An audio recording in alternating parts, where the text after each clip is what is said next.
Hi, ನಾನು ಹರ್ಷ from Kannada ವೆಲರ್ಸ್. ನನ್ನ ಮುಂದೆ ಇವತ್ತು ನಿಂತಿದೆ the all new Apache RTX 300 top variant ಇಲ್ಲಿ ನಿಂತಿರೋದು. ಈ ಒಂದು ಬೈಕಿನ ಕಂಪ್ಲೀಟ್ ರಿವ್ಯೂನ ನಾನು ಇವಾಗ ಮಾಡ್ತಾ ಇದ್ದೀನಿ. ಇದರಲ್ಲಿ ಏನೇನು ಫೀಚರ್ಸ್ ಬರುತ್ತೆ, ಕಂಪ್ಯಾರಿಟಿವ್ಲಿ ಬೇಸ್ಗಿಂತ ಏನು ಜಾಸ್ತಿ ಸಿಗುತ್ತೆ ಮತ್ತು BTOಗಿಂತ ಏನು ಕಮ್ಮಿ ಸಿಗುತ್ತೆ ಎಲ್ಲದನ್ನು ಎಕ್ಸ್ಪ್ಲೈನ್ ಮಾಡ್ತೀನಿ. ಈ ಒಂದು ವೆಹಿಕಲ್ ನಿಮಗೆ ಇವಾಗ ಹಾಸನದ ಶ್ರೀಕೃಷ್ಣ TVSನಲ್ಲಿ ಅವೈಲಬಿಲಿಟಿ ಇರುತ್ತೆ. ನೀವು ಡಿಸ್ಪ್ಲೇನಲ್ಲಿ ಕಾಣಿಸ್ತಾ ಇರುವಂತಹ ನಂಬರ್ಗೆ ಕೂಡ ಕಾಂಟ್ಯಾಕ್ಟ್ ಮಾಡ್ಬೋದು ಅಥವಾ ಶೋರೂಮ್ನ ಕೂಡ ವಿಸಿಟ್ ಮಾಡ್ಬೋದು. ಡೀಟೇಲ್ಸ್ ಎಲ್ಲ ಕಂಪ್ಲೀಟ್ ಆಗಿ ಡಿಸ್ಕ್ರಿಪ್ಷನಲ್ಲಿ ಕೊಟ್ಟಿರ್ತೀನಿ. ಈ ಒಂದು ಬೈಕಿನ ಎಕ್ಸ್ ಶೋರೂಮ್ ಪ್ರೈಸ್ ಸ್ಟಾರ್ಟ್ ಆಗುತ್ತೆ 2,14,000 ರೂಪಾಯಿ ಎಕ್ಸ್ ಶೋರೂಮ್ ಪ್ರೈಸ್ ಟಾಪ್ ವೇರಿಯಂಟ್ಗೆ. ಪ್ರೈಸ್ ಬ್ರೇಕಪ್ ಬೇಕು ಅಂದರೆ ನೀವು ಇಲ್ಲಿ ಸ್ಕ್ರೀನಲ್ಲಿ ಕಾಣಿಸ್ತಾ ಇದೆ ನೋಡ್ಬೋದು. ಮೊದಲನೇದಾಗಿ ಲುಕ್ ವೈಸು ಅಷ್ಟಾಗಿ ತುಂಬ ಚೇಂಜಸ್ ಏನೂ ಬರಲ್ಲ. ಸೊ ಸೇಮ್ ಗಾಡಿ ಬರುತ್ತೆ, ಬ್ಲ್ಯಾಕ್ ಕಲರೇ ಬರುತ್ತೆ. ಅದಾದಮೇಲೆ ನಿಮಗೆ ಬ್ಯಾಕ್ ಸೈಡ್ ಟಾಪ್ ರ್ಯಾಕ್ ಒಂದು ಡಿಫ್ರೆನ್ಸ್ ಬರುತ್ತೆ ಬೇಸ್ ವೇರಿಯಂಟ್ಗೆ ಕಂಪೇರ್ ಮಾಡಿದರೆ. ಫ್ರಂಟಿಂದ ನೋಡಿದಾಗ ನಮಗೆ ಕಂಪ್ಲೀಟ್ಲಿ LED ಹೆಡ್ಲೈಟ್ಸ್. ಸೊ ಏನು ಒಳ್ಳೆ ಮಸ್ಕ್ಯುಲರ್ ಅನಿಮಲಿಸ್ಟಿಕ್ ವ್ಯೂ ಇದೆ. ಇವೆರಡು ಕೂಡ ಲೋ ಬೀಮು, ಮಧ್ಯದಲ್ಲಿರೋದು ಹೈ ಬೀಮು, ಮತ್ತು ಇದರಲ್ಲಿ DRL ಇದೆ. ಇದರಲ್ಲಿ ವೆಲ್ಕಮಿಂಗ್ ಫಂಕ್ಷನ್ ಕೂಡ ಇದೆ ಮತ್ತು ಟೇಕ್ ಮಿ ಹೋಮ್ ಫಂಕ್ಷನ್ ಕೂಡ ಇದೆ. ಸಸ್ಪೆನ್ಷನ್ನ ನೋಡೋದಾದ್ರೆ ಇದರಲ್ಲಿ ಅಪ್ಸೈಡ್ ಡೌನ್ ಫೋರ್ಕ್ ಕೊಟ್ಟಿದ್ದಾರೆ, WB ಕಂಪ್ನಿದು ಸಸ್ಪೆನ್ಷನ್ನು. ನೆಕ್ಸ್ಟ್ ವೀಲ್ನ ಬಗ್ಗೆ ಮಾತಾಡಿದ್ರೆ ಫ್ರಂಟಲ್ಲಿ 19 ಇಂಚ್ ವೀಲು ಟೂರಿಂಗ್ ಮಾಡೋದಕ್ಕೆ ಮಾಡಿಸಿರುವಂತಹ ಒಂದು ವೀಲ್ ಸೈಜ್ ಇದು.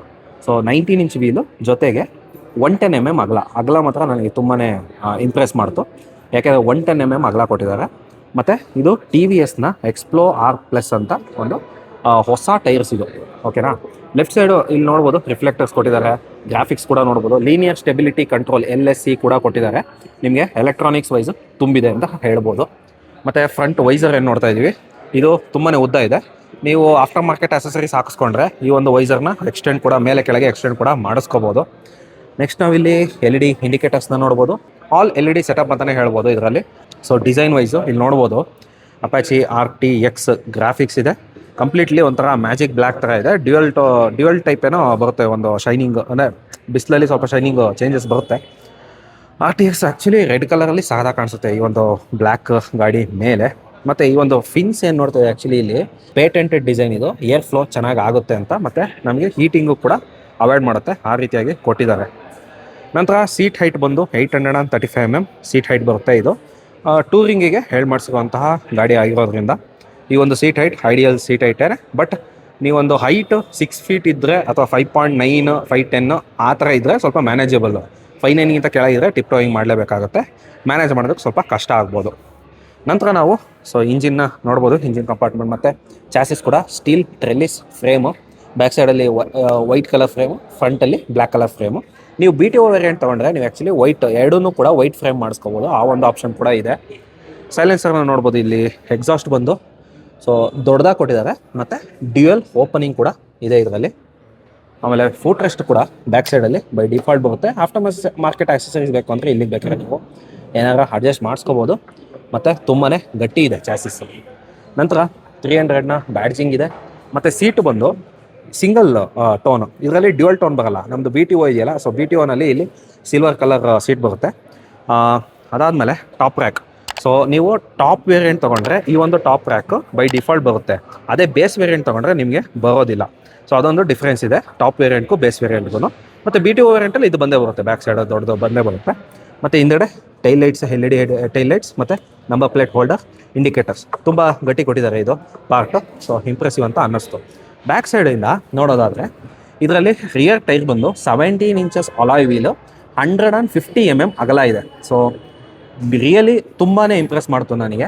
ಮತ್ತು ನನಗೆ ಆ್ಯಕ್ಚುಲಿ ನಾನು ಆಲ್ರೆಡಿ ಗಾಡಿ ಓಡಿಸಿ ರೈಡ್ ರಿವ್ಯೂ ಎಲ್ಲ ಹಾಕಿದ್ದೀನಿ. ಸೊ ಅದ್ರ ಪ್ರಕಾರ ನನಗೆ ತುಂಬಾ ಸ್ಟೆಬಿಲಿಟಿ ಕೊಡ್ತಾ ಇದೆ. ಮತ್ತು ಕಂಪೇರ್ ಟು ಅದರ್ ವೆಹಿಕಲ್ಸ್ ನನಗೆ ಬ್ಯಾಲೆನ್ಸಿಂಗ್ ತುಂಬಾ ಈಸಿ ಅನಿಸುತ್ತೆ 150 mm ಅಗಲ ಕೊಟ್ಟಿರೋದ್ರಿಂದ. ಬ್ಯಾಕ್ ಸೈಡು ನಿಮಗೆ ಡಿಸ್ಕ್ ಬ್ರೇಕ್ ನೋಡಿದ್ರೆ 240 mm disc brake. Dual channel ABS as a standard ಬರುತ್ತೆ. ಮತ್ತು ಟ್ರಾಕ್ಷನ್ ಕಂಟ್ರೋಲ್ ಕೂಡ ಇರುತ್ತೆ, ಆನ್ ಆ್ಯಂಡ್ ಆಫ್ ಮಾಡ್ಕೋಬೋದು. ಕ್ವಿಕ್ ಶಿಫ್ಟರ್ ಕೂಡ ಆನ್ ಆ್ಯಂಡ್ ಆಫ್ ಮಾಡ್ಕೋಬೋದು. ಸಸ್ಪೆನ್ಷನ್ ನೋಡ್ಬೋದು ಬ್ಯಾಕ್ ಸೈಡಲ್ಲಿ ಮೋನೋಶಾಕ್ ಸಸ್ಪೆನ್ಷನ್, ಇದು ಅಡ್ಜಸ್ಟೇಬಲ್ ಏನೇನು ಬರೋದಿಲ್ಲ, ಪ್ರೀಲೋಡ್ ಅಡ್ಜಸ್ಟ್ಮೆಂಟ್ ಬರುತ್ತೆ. ಫ್ರಂಟು ಕೂಡ ನಿಮಗೆ ಅಡ್ಜಸ್ಟ್ಮೆಂಟ್ ಬರೋದಿಲ್ಲ. ಫ್ರಂಟ್ ಡಿಸ್ಕ್ ಬ್ರೇಕ್ ಬಂದು 320 mm radial calipers disc brakes. Fuel tank capacity ಬಂದು 12.5 ಲೀಟರ್ಸ್ ಕೊಟ್ಟಿದ್ದಾರೆ. ಬಟ್ 15 ಲೀಟರ್ಸ್ ಕೊಟ್ಟಿದ್ದರೆ ನಿಜವಾಗ್ಲೂ ತುಂಬಾ ಚೆನ್ನಾಗಿರ್ತಿತ್ತು, ಟೂರಿಂಗ್ ಮಾಡೋದಕ್ಕೆ ಒಂದು ಐಡಿಯಲ್ ಅಂತಲೇ ಹೇಳ್ಬೋದಾಗಿತ್ತು. ಬಟ್ 12.5 ಲೀಟರ್ಸ್ ಸ್ವಲ್ಪ ಕಮ್ಮಿ ಆಯಿತು ಅಂತಲೇ ಅನಿಸುತ್ತೆ. ನಂತರ ನಾವು ಲೆಫ್ಟ್ ಸೈಡಿಂದ ನೋಡೋದಾದ್ರೆ ಇದರಲ್ಲಿ sari guard as a default ನಮಗೆ ಕೊಟ್ಟಿರ್ತಾರೆ, ನೀವು ಬೇಡ ಅಂತ ತೆಗೆಸ್ಕೋಬೋದು. But as per law mandatory ಆಗಿ ನಿಮಗೆ ಸ್ಯಾರಿ ಗಾರ್ಡ್ ಕೊಡ್ತಾರೆ. ಫುಟ್ ರೆಸ್ಟ್ನ ನೋಡ್ಬೋದು. ಸ್ವಿಂಗ್ ಆರ್ಮ್ನು ನೀವು ನೋಡ್ಬೋದು, ಸೇಮ್ ಒಂಥರ ಡ್ಯೂಕ್ ರೆಸೆಂಬ್ಲೆನ್ಸ್ ಇದೆ ಈ ಒಂದು ಸ್ವಿಂಗ್ ಆರ್ಮು, ತುಂಬಾ ಗಟ್ಟಿ ಇದೆ ಇದು. ನೆಕ್ಸ್ಟ್ ಈ ಒಂದು ಗೇರ್ ಏನು ನೋಡ್ತಾ ಇದು 6 speed gear box, top variant ಆಗಿರೋದ್ರಿಂದ ಇದರಲ್ಲಿ ಕ್ವಿಕ್ ಶಿಫ್ಟರ್ ಬರುತ್ತೆ, ನೀವು ಆನ್ ಆ್ಯಂಡ್ ಆಫ್ ಮಾಡ್ಕೋಬೋದು. ನೆಕ್ಸ್ಟು ಈ ಒಂದು ಬೈಕಿನ ಹಾರ್ಟ್ ಅಂದರೆ ಇಂಜಿನ್ ಬಗ್ಗೆ ಹೇಳೋದಾದರೆ 299 cc liquid cooled single cylinder 4 valve ಇಂಜಿನ್ನ ಕೊಟ್ಟಿದ್ದಾರೆ. ವಿತ್ ಲಿಕ್ವಿಡ್ ಕೂಲಿಂಗ್ ಸಿಸ್ಟಮ್ನ ಕೂಡ ಕೊಟ್ಟಿದ್ದಾರೆ. ಫ್ರಂಟಲ್ಲಿ ನಾವು ರೇಡಿಯೇಟರ್ ಮತ್ತು ಫ್ಯಾನ್ನ ಕೂಡ ನೋಡ್ಬೋದು. ಇದರಲ್ಲಿ ಹೈ ಕಂಪ್ರೆಷನ್ ಇಂಜಿನ್, ಮತ್ತು ಇದು ಎಕ್ಸಾಕ್ಟ್ಲಿ ಅಪಾಚಿ RTR 310 ಮತ್ತು RR 310ನಲ್ಲಿ ಬರುವಂತಹ ಇಂಜಿನ್ ಅಲ್ಲ. ಅದು ಬಂದು BMW ಕೊಲಾಬರೇಷನ್ನಲ್ಲಿ ಮಾಡಿರುವಂತಹ ರಿವರ್ಸ್ ಇನ್ಕ್ಲೈನ್ಡ್ ಇಂಜಿನ್. ಅದು 312 cc ಬರುತ್ತೆ. ಬಟ್ ಇದು 299 cc RTX D4 ಹೊಸ ಪ್ಲಾಟ್ಫಾರ್ಮ್ನಲ್ಲಿ 2 years ಬ್ಯಾಕ್ ನಮಗೆ ಮೋಟೋಸೋಲ್ನಲ್ಲಿ ರಿಲೀಸ್ ಮಾಡಿದಂತಹ ಹೊಸ ಇಂಜಿನ್ ಇದು. ಸೊ ಈ ಒಂದು ಇಂಜಿನ್ ನಮಗೆ 36 bhp ಪವರ್ನ ಪ್ರೊಡ್ಯೂಸ್ ಮಾಡುತ್ತೆ ಮತ್ತು 27.5 Nm ಟಾರ್ಕ್ನ ಕೂಡ ಪ್ರೊಡ್ಯೂಸ್ ಮಾಡುತ್ತೆ. ರೈಡಿಂಗ್ ಮೋಡ್ಸ್ 4 ರೈಡಿಂಗ್ ಮೋಡ್ಸ್ ಕೊಟ್ಟಿರೋದ್ರಿಂದ ನಿಮಗೆ ವೇರಿಯಬಲ್ ರೆಸ್ಪಾನ್ಸು ಕೂಡ ಸಿಗುತ್ತೆ ಮತ್ತು ಓಡಿಸೋದಕ್ಕೂ ಚೆನ್ನಾಗಿರುತ್ತೆ. ಸ್ವಿಚಸ್ ಬಗ್ಗೆ ಮಾತಾಡೋದಾದರೆ ಲೆಫ್ಟ್ ಸೈಡಲ್ಲಿ ಸೀಟ್ ಇಟ್ಟಿದ್ದಾರೆ ನೋಡಿ. Cruise control by default as A standard ಬರುತ್ತೆ. ಇಲ್ಲಿ ಹೈ ಬೀಮ್, ಲೋ ಬೀಮ್ ಮತ್ತು ಪಾಸ್ ಲೈಟು, ಹಜಾರ್ಡ್ ಲೈಟ್ ಕೂಡ ಕೊಟ್ಟಿದ್ದಾರೆ. ಮತ್ತು ಇಲ್ಲಿ ನೀವು ಮೆನು ಅಂದರೆ ಸ್ಕ್ರೀನ್ನ ಆಕ್ಸೆಸ್ ಮಾಡ್ಕೊಳ್ಳೋದಕ್ಕೋಸ್ಕರ ನಿಮಗೆ ಕಂಟ್ರೋಲ್ ಬಟನ್ನ ಕೂಡ ಕೊಟ್ಟಿದ್ದಾರೆ. ಇಂಡಿಕೇಟರ್ಸ್ ಇದೆ ಮತ್ತು ಹಾರ್ನ್. ರೈಟ್ ಸೈಡಲ್ಲಿ ಮಾತ್ರ ಖಾಲಿ ಇದೆ ನೋಡಿ, ರೈಟ್ ಸೈಡಲ್ಲಿ. ಯಾಕೆಂದರೆ ಆಕ್ಸಲರೇಟರ್ ಮೇಲೆ ನಿಮಗೆ ಗಮನ ಇರಲಿ ಅಂತ ಬರೀ ಗಾಡಿ kill switch on and of, so ಅಷ್ಟು ಮಾತ್ರ ಬಟನ್ಸ್ ಕೊಟ್ಟಿದ್ದಾರೆ, ಇನ್ನೇನು ಎಕ್ಸ್ಟ್ರಾ ಕೊಟ್ಟಿಲ್ಲ. ಇದರಲ್ಲಿ ಇನ್ನೂ ಸ್ಪೆಷಲ್ ಫೀಚರ್ಸ್ ಹೇಳಬೇಕು ಅಂದರೆ ನೋಡಿ, ಇಲ್ಲಿ ಈ ಒಂದು ಬ್ರೇಕ್ ಲಿವರ್ ಏನಿದೆ ಇದು ಕಂಪ್ಲೀಟ್ಲಿ ಅಡ್ಜಸ್ಟಬಲ್. ಜಸ್ಟ್ ಮುಂದಕ್ಕೆ ಪ್ರೆಸ್ ಮಾಡಿಬಿಟ್ಟು ನೀವು 2ಗೆ ಬೇಕಾ 2ಗೆ ಇಟ್ಕೊಳ್ಳಿ, 1ಗೆ ಬೇಕಾ ಹತ್ತಿರ ಆಗುತ್ತೆ, ಸೊ ಹತ್ತಿರ ಇಟ್ಕೊಳ್ಳಿ. ದೂರ ಬೇಕು ಅಂದರೆ ದೂರ 4, ಸೊ ಜಾಸ್ತಿ ಆಗುತ್ತೆ. ಸೊ ಆ ರೀತಿಯಾಗಿ ನೀವು ಚೇಂಜಸ್ನ ಮಾಡ್ಕೋಬೋದು. ಅದೇ ರೀತಿಯಾಗಿ ಕ್ಲಚ್ ಲಿವರ್ ಕೂಡ ಅಡ್ಜಸ್ಟಬಲ್ ಕೊಟ್ಟಿದ್ದಾರೆ. ನೆಕ್ಸ್ಟ್ ನಾವು ಈ ಒಂದು ಬೈಕಿನ ಹೈಲೈಟಿಂಗ್ ಫೀಚರ್ ಅಂದರೆ ಸ್ಕ್ರೀನ್ನ ನಾವು ನೋಡಲೇಬೇಕು. ಗಾಡಿ ಕೀ ಆನ್ ಮಾಡಿದ ತಕ್ಷಣ ಇಲ್ಲಿ TVS ರೇಸಿಂಗ್ ಬರುತ್ತೆ ಮತ್ತು ವೆಲ್ಕಮ್ ಟು ದ ವೈಲ್ಡ್ ಅಂತ ವೆಲ್ಕಮ್ ಮೆಸೇಜ್ ಬರ್ತಾ ಇದೆ. ಮತ್ತು ಸ್ಕ್ರೀನ್ ನೋಡಿ 5 inches TFT ಡಿಸ್ಪ್ಲೇ ಕೊಟ್ಟಿದ್ದಾರೆ. ಜೊತೆಗೆ ಮಲ್ಟಿಪಲ್ ಇನ್ಫಾರ್ಮೇಷನ್ಸ್ ಇದೆ. Odometer, average speed, average fuel economy, range, ಈ 4 ವಿಜೆಟ್ಸ್ನ ನೀವು ಕಸ್ಟಮೈಸ್ ಮಾಡ್ಕೋಬೋದು. ಇಂಜಿನ್ ಫ್ಯೂಯಲ್ ಗೇಜ್ ಇದೆ ಮತ್ತು ಇಂಜಿನ್ ಕೂಲೆಂಟ್ ಟೆಂಪ್ರೇಚರ್ ಇದೆ. ಗಾಡಿ ಯಾವ ಮೋಡಲ್ಲಿ ಓಡ್ತಾ ಇದೆ, ಸೈಡ್ ಸ್ಟ್ಯಾಂಡ್ ಇದಾಗಿದೆಯಾ, ಇಳಿದಿದೆಯಾ, ಮತ್ತು speed, gear position indicator, tachometer, time, Bluetooth connectivity ಕೂಡ ಬರುತ್ತೆ. ಟಾಪ್ ವೇರಿಯಂಟ್ನಲ್ಲಿ ನಿಮಗೆ ಬೇಸ್ ವೇರಿಯಂಟ್ ಮುಂಚೆ ಏನು ರಿವ್ಯೂ ವಿಡಿಯೋ ಹಾಕಿದೆ ಆ ಒಂದು ವೇರಿಯಂಟ್ನಲ್ಲಿ ಬ್ಲೂಟೂತ್ ಕನೆಕ್ಟಿವಿಟಿ ಬರಲ್ಲ. ಬಟ್ ಟಾಪ್ ಮತ್ತು BTO ವೇರಿಯಂಟ್ನಲ್ಲಿ ಮಾತ್ರ ನಿಮಗೆ ಬ್ಲೂಟೂತ್ ಕನೆಕ್ಟಿವಿಟಿ ಬರುತ್ತೆ. ಆ ಒಂದು ಡಿಸ್ಪ್ಲೇನ ನೀವಿಲ್ಲಿ ನೋಡ್ತಾ ಇದ್ದೀರಾ. ಇದರಲ್ಲಿ ಇನ್ನೂ ಹೈಲೈಟಿಂಗ್ ಏನು ಗೊತ್ತಾ, ಸ್ಕ್ರೀನ್ ಮಿರರಿಂಗ್ ಕೂಡ ಮಾಡ್ಬೋದು. ಅಂದರೆ ಒಂದು ಮ್ಯಾಪ್ ಮಿರರಿಂಗ್, ಈ ಗೂಗಲ್ ಮ್ಯಾಪ್ಸ್ ಏನಿದೆ ಅದನ್ನು complete left side half of the screen left ಸೈಡಲ್ಲಿ ಗೂಗಲ್ ಮ್ಯಾಪ್ಸೇ ಬರುತ್ತೆ. ಅದನ್ನು ಆಕ್ಸೆಸ್ ಮಾಡಬೇಕು ಅಂದರೆ ನೀವು ಜಸ್ಟ್ ಈ ಒಂದು ಕಂಟ್ರೋಲ್ ಸ್ವಿಚಸ್ ಏನಿದೆ ಅದರಲ್ಲಿ ನೀವು ಕಂಟ್ರೋಲ್ ಮಾಡ್ಕೋಬೋದು. ಈ ಒಂದು ಮೇಲ್ಗಡೆ ಸ್ವಿಚ್ ಇದೆಯಲ್ಲ, ಈ ಮೇಲ್ಗಡೆ ಸ್ವಿಚ್ಚನ್ನು ಕ್ಲಿಕ್ ಮಾಡಿದ್ರೆ ನಿಮಗೆ ರೈಡ್ ಮೋಡ್ಸ್ ಚೇಂಜ್ ಆಗುತ್ತೆ. ರೈನ್, ಟೂರ್, ಅರ್ಬನ್ ಮತ್ತು ರ್ಯಾಲಿ. ಸೊ ರ್ಯಾಲಿನಲ್ಲಿ ನೀವು ಇಲ್ಲಿ ನೋಡ್ಬೋದು ರಿಯರ್ ABS ಆಫ್ ಆಗುತ್ತೆ. ನಿಮಗೆ ಟ್ರ್ಯಾಕ್ಷನ್ ಕಂಟ್ರೋಲ್ ಕೂಡ ಆಫ್ ಮಾಡ್ಕೋಬೇಕು ಅಂದರೆ ಮೆನುಗೆ ಹೋಗಿ ವೆಹಿಕಲ್ ಕಂಟ್ರೋಲ್ನಲ್ಲಿ ನೀವು ಟ್ರ್ಯಾಕ್ಷನ್ ಕಂಟ್ರೋಲ್ನ ಆನ್ ಆ್ಯಂಡ್ ಆಫ್ ಮಾಡ್ಬೋದು. ಇದರಲ್ಲಿ ಕ್ವಿಕ್ ಶಿಫ್ಟ್ ಕೂಡ ಕೊಟ್ಟಿರೋದ್ರಿಂದ ಅದನ್ನು ಆನ್ ಆಫ್ ಮಾಡೋದು ಕೂಡ ಇಲ್ಲಿ ಆಪ್ಷನ್ನ ಕೊಟ್ಟಿದ್ದಾರೆ. ಇದರಲ್ಲಿ ಟೈರ್ ಪ್ರೆಷರ್ ಮಾನಿಟರಿಂಗ್ ಸಿಸ್ಟಮ್ ಬರೋದಿಲ್ಲ, ಯಾಕೆಂದರೆ ಇದು BTO ವೇರಿಯಂಟ್ನಲ್ಲಿ ಮಾತ್ರ ಅದು ಲಿಮಿಟೆಡ್ ಆಗಿರುತ್ತೆ. ಹಾಗಾಗಿ ಇದನ್ನು ಡಿಸೇಬಲ್ ಮಾಡಿದ್ದಾರೆ. ಟ್ರಿಪ್ ಡೀಟೇಲ್ಸ್ ಬಂದು ಟ್ರಿಪ್ A, B, C 3 ಕೂಡ ಇದೆ. ಸೊ ಫಾರ್ ಎಕ್ಸಾಂಪಲ್ ನೀವು ಒಂದು ಯಾವುದೋ ಟ್ರಿಪ್ಗೆ ಓಪನ್ ಮಾಡ್ತೀನಿ ಅಂದರೆ trip distance, top speed, next fuel consumed and then average fuel economy. So ಇದಿಷ್ಟು ನಿಮಗೆ ರೆಕಾರ್ಡ್ ಆಗಿರುತ್ತೆ ಟ್ರಿಪ್ A, B, C 3 ಕೂಡ. ಡೇ ಟ್ರಿಪ್ ಮೀಟರಲ್ಲಿ ನಿಮಗೆ ಎವ್ರಿ ಡೇ ನಿಮಗೆ ರೀಸೆಟ್ ಆಗ್ತಾ ಇರುತ್ತೆ. Trip distance, trip time, top speed, fuel consumed and average fuel economy ಇದಿಷ್ಟು ನಿಮಗೆ ಡೀಟೇಲ್ಸ್ ರೆಕಾರ್ಡ್ ಆಗ್ತಾ ಇರುತ್ತೆ. ಲ್ಯಾಂಪ್ ಕಂಟ್ರೋಲ್ ಇದರಲ್ಲಿ ಬೇಸ್ ವೇರಿಯಂಟ್ಗೆ ಕಂಪೇರ್ ಮಾಡಿದ್ರೆ ನಿಮಗೆ ಹೆಡ್ ಲ್ಯಾಂಪ್ ಇಂಟೆನ್ಸಿಟಿ ಇದೆಯಲ್ಲ, ಇದು ನೀವು ಗಾಡಿ ಎಷ್ಟು ಸ್ಪೀಡಲ್ಲಿ ಓಡ್ತಾ ಇದೆಯೋ ಅಷ್ಟಕ್ಕೆ ತಕ್ಕ ಹಾಗೆ ಅದು ಚೇಂಜಸ್ ಆಗ್ತಾ ಹೋಗುತ್ತೆ. Next take me home lamp, ಇದೊಂದು ಎಕ್ಸ್ಟ್ರಾ ಫೀಚರ್ ಆ್ಯಡ್ ಆಗಿದೆ ನೋಡಿ. Take me home lamp of ಆಗಿದೆ ಇವಾಗ. 10 seconds, 20 seconds, 30 seconds ನೀವೇನಾರ ಬೇಕು ಅಂದರೆ ನೀವು ಸೆಟ್ ಮಾಡ್ಕೋಬೋದು. ನೆಕ್ಸ್ಟ್ ವೆಲ್ಕಮ್ ಲ್ಯಾಂಪ್ಸ್, ಅದು ಕೂಡ ಬೇಸ್ ವೇರಿಯಂಟಲ್ಲಿ ಇರಲ್ಲ, ಟಾಪ್ ವೇರಿಯಂಟಲ್ಲಿ ಬರುತ್ತೆ. ನಂತರ ವೆಹಿಕಲ್ ಕಂಟ್ರೋಲ್ನಲ್ಲಿ ಆಗಲೇ ತೋರಿಸಿದೆ. ನೆಕ್ಸ್ಟ್ ಕನೆಕ್ಟಿವಿಟಿ ಬಗ್ಗೆ ಮಾತಾಡೋದಾದರೆ ಇದರಲ್ಲಿ ಈ ಒಂದು ಫೋನ್ನ ಕನೆಕ್ಟಿವಿಟಿ ಅಂದರೆ smart techs connectivity, TVS connect ಆ್ಯಪ್ನ ಮುಖಾಂತರ ನೀವು ಕನೆಕ್ಟ್ ಮಾಡ್ಕೋಬೋದು. GoPro ಕಂಟ್ರೋಲ್ಸ್ ಕೂಡ ಬರುತ್ತೆ.